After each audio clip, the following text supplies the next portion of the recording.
The weather was mild that spring night when we took our last walk together. After supper, we headed for the garden, going our usual way through the city and out the western gate.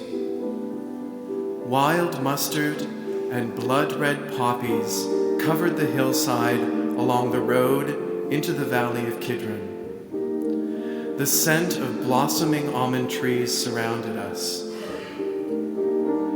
The air smelled sweet, as it always does before the endless blue skies and heat of summer.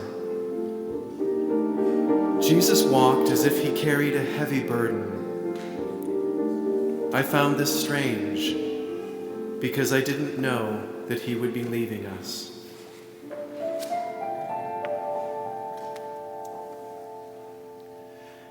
When we arrived, the others sat near the entrance while Peter, James, and I went with Jesus. He said to us, "My soul is sorrowful unto death. Remain here and keep watch with me."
And began to pray. He was in agony. I heard him whisper, "My Father, if it is your will, let this cup pass from me." Something was close at hand. Deep in my soul, I felt it was for us.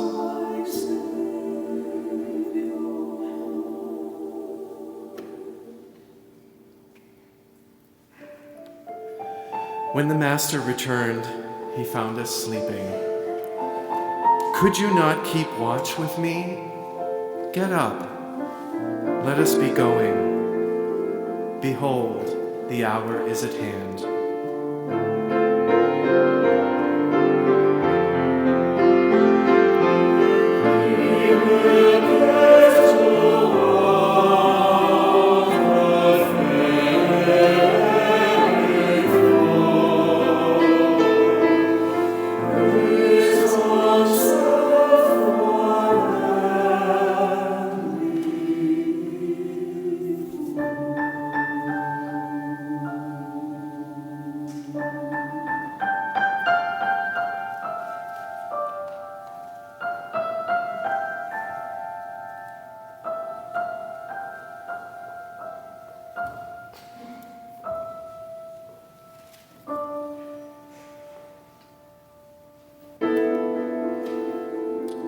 I heard a commotion.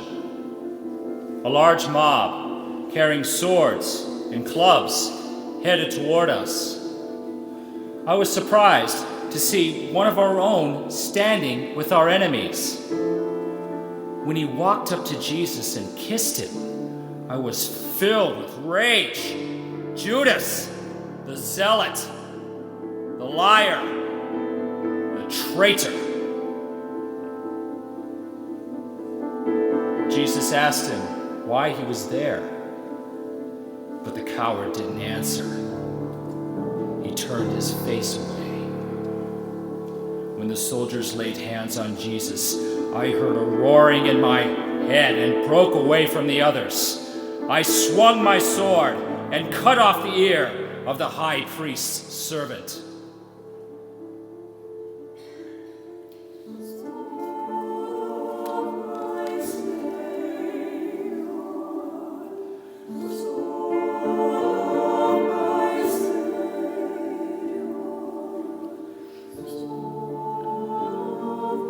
Jesus stopped me.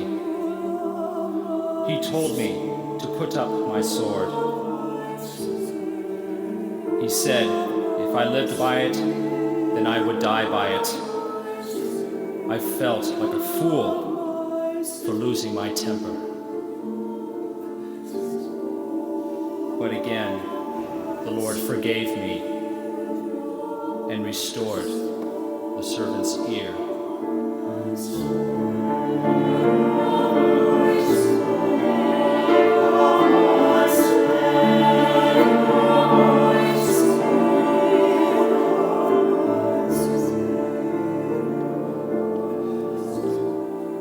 The Romans surrounded Jesus and took him away. It was then that the fear began.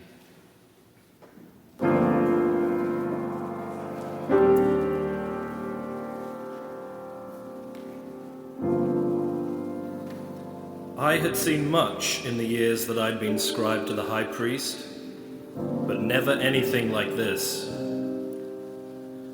In the middle of the night, they brought the prisoner before the Sanhedrin.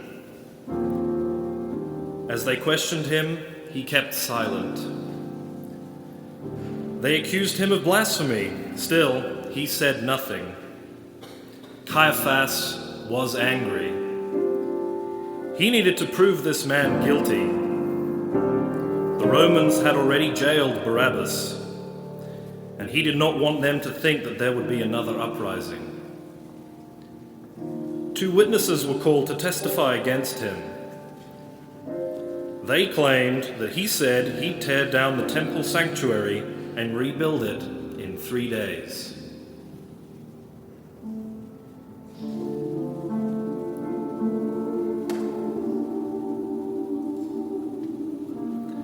Again, the high priest asked him to speak.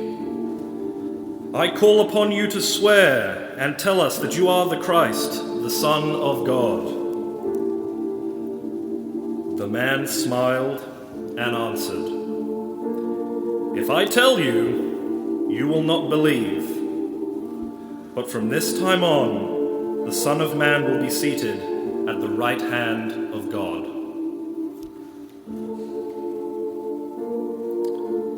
Caiaphas tore his clothes and shouted, he has blasphemed. He deserves to die. This caused them all to strike him and spit in his face. I knew that this man had done nothing. He looked at me. I saw no hatred in his eyes, only love. The next morning, he was brought before the Roman governor. Only Pilate could condemn Jesus.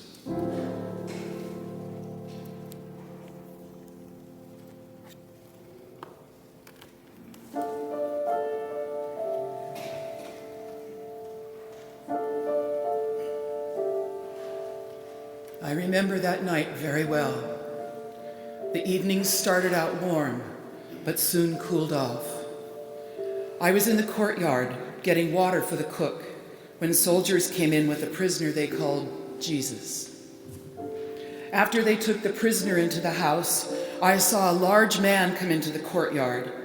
He sat down with some of the other servants by the fire, but he kept looking towards the 2nd-story window where the man Jesus stood, silent and bound.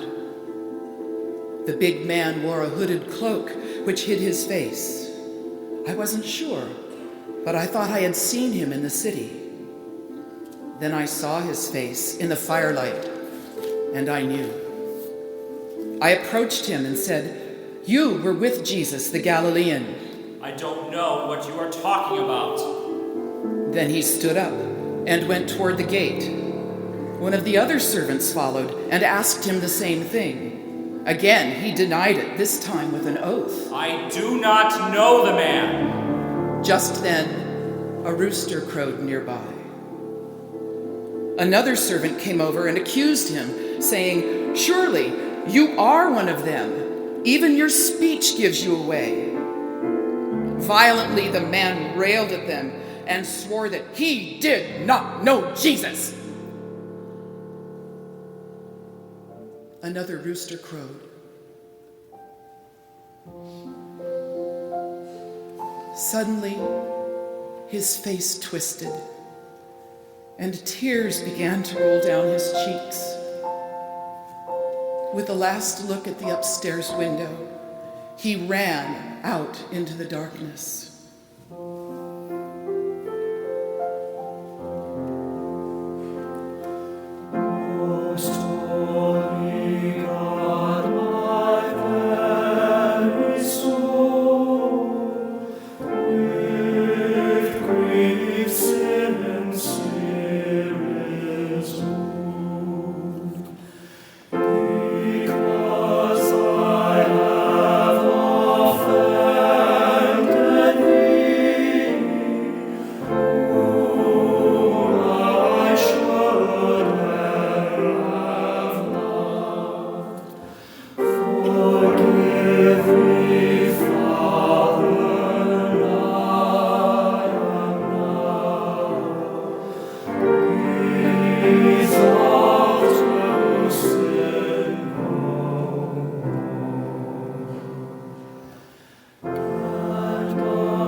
I've never seen anyone in so much anguish and pain.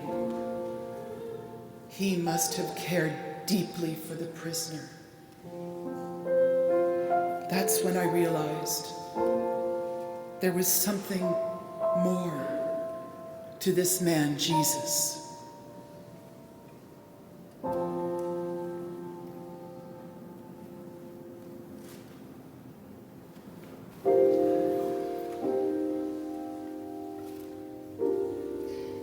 I spent most of my time at my husband's villa in Caesarea by the sea. Pilate asked me to accompany him to the city for Passover, but I didn't want to go. Why leave my beautiful seashore home to join the thousands crowding into Jerusalem? But I was his wife, and after the rioting and chaos of last year, I knew that I needed to be by his side. Using temple funds to build that aqueduct was not wise.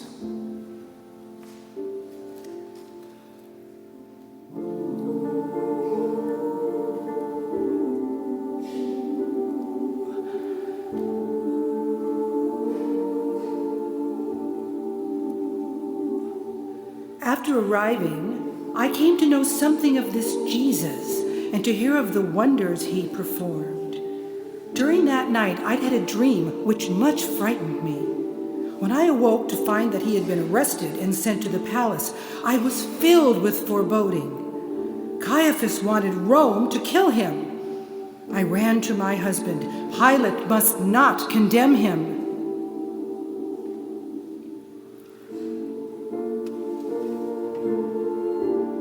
I stood in the portico as the trial began.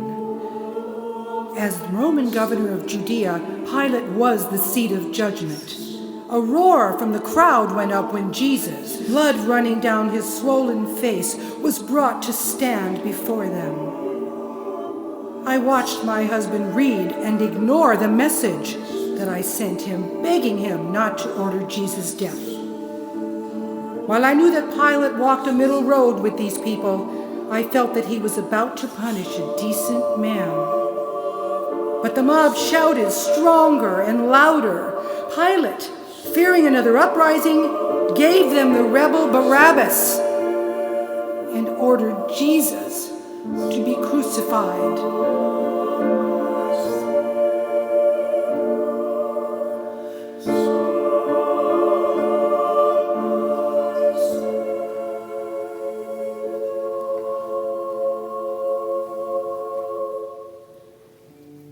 As I watched him wash his hands, I knew that my husband had made another terrible mistake.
I was a soldier sent for 1 week to Jerusalem. No one liked duty in Judea.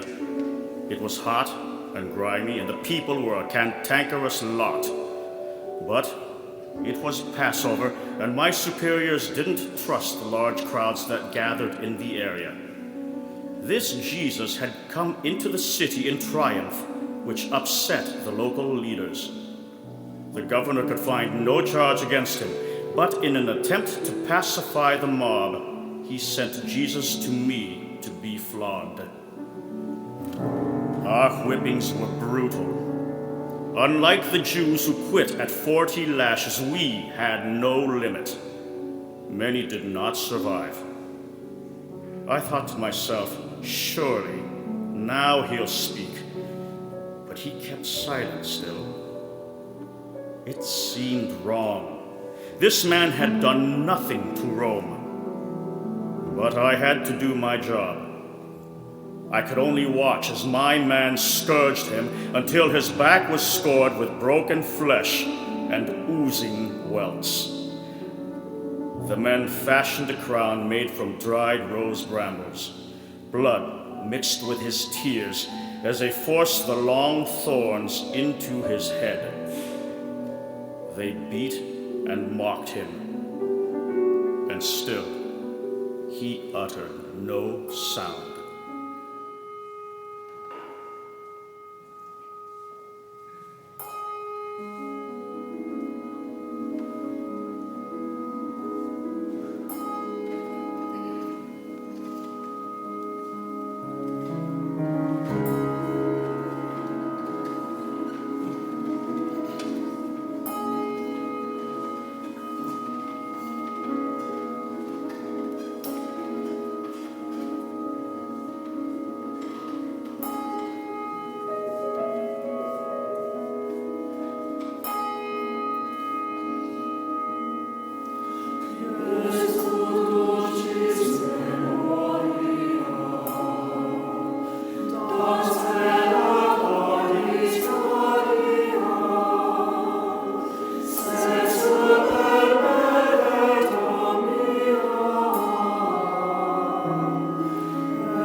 When I heard that he had been condemned, I felt a sharp pain in my heart.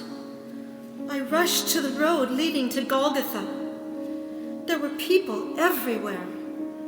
The men standing in front of me blocked my view. I worked my way to the front, and then I saw him.